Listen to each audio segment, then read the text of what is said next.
And one of them will carry a positive perspective and even carry a good outlook on it. Like, oh, I know we're going through this, but we're going to make it. And the other one can be a negative Nancy, if you will. Right? Where all they do is beat themselves up and talk about how bad their situation is and just dwell on it.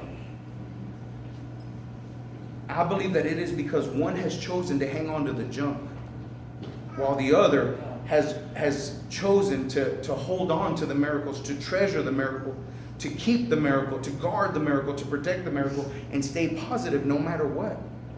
You know that there are people all around this world today, right now, and these people are surrounded by trash in their lives.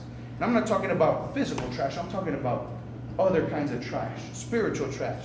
There are people who are locked up in chains. There are labor camps that are happening today in different areas of the world. There are people who are surrounded by sickness, infirmity, and disease, and yet they still rejoice with God in the middle of their circumstance. They still rejoice with God in the middle of their situation. They still rejoice with God in the middle of the storm that they're in, and they still look for the miracles.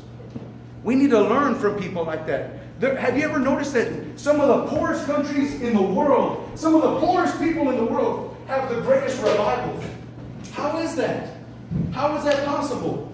And yet the people who have plenty and the people who have a surplus, we begin to abandon God in our nation. We begin to abandon God in our belief system. We begin to exclude God from our schools.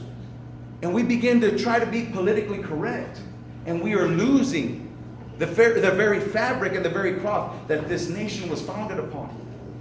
Because we're too busy trying not to offend and trying to be tolerant of everybody else. You know what? If you have a problem with the way I worship Jesus, that's your problem.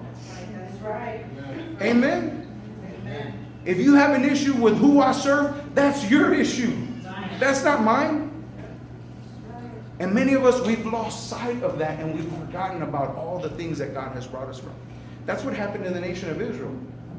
There are many times in my life where I've read that about the 40 years in the wilderness that it took these people to make an 11.5-day journey. And I'll say, Lord, man, what was up with these people?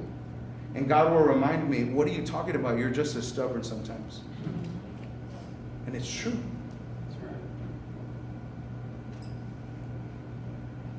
Every head bowed and every eye closed, please. This morning, if God is tugging at your heart and you're saying, you know what, today, man, I have forgotten things that God has done in my life. He saved my matrimony. He saved my job. He provided when there was no provision. He saved my children. He healed my kid. Whatever it is, and you've lost sight of it and you've forgotten.